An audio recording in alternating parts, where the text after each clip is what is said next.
we live in a world that I think wants to keep us in the prison in some way, because what really is being fueled is many of us have been victimized. Yeah. Our society victimizes so many of us. We're victims of this.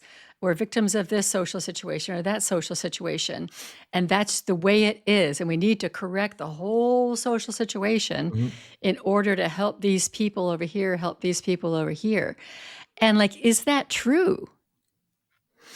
Yeah, that's amazing, because when we look, French Revolution, the Bastille, which was one of the main prison back then, was kind of opened up by the population. They opened up to free the prisoners. Most prisoners didn't want to go out. Mm. Why? It was secure, it was known, they know what to expect. Now, if they go out, they need to face things that they don't know how it's going to happen. They need to start working to find things to survive, and they wanted to stay inside. And when you look at the definition of like those things, when you change the word for prisoners or like belief, it's almost the same thing. It's very, very surprising. So like I'm prisoners, and for prison, I'm prisoner of my belief. It's We can change. That's what I do in my course at some point when we talk about belief.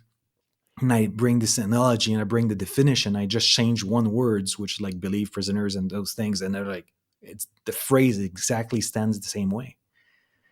So we're prisoners of our belief, and we think that life is a certain way. What life is not what we believe is. That's why Buddhism says that biggest suffering in life is not understanding life by itself.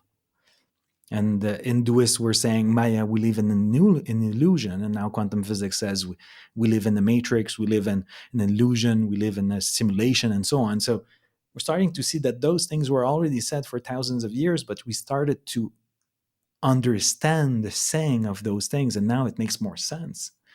Even the Dalai Lama says spirituality without quantum physics is an incomplete picture of reality.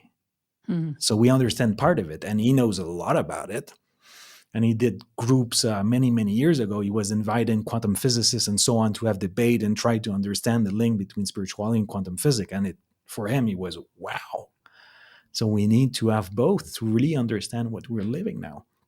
So if we don't understand life, now we're at the effect of things. We're at the effect of our job or what society brings us. So we're not creating our reality. And then that's why we suffer so much in life.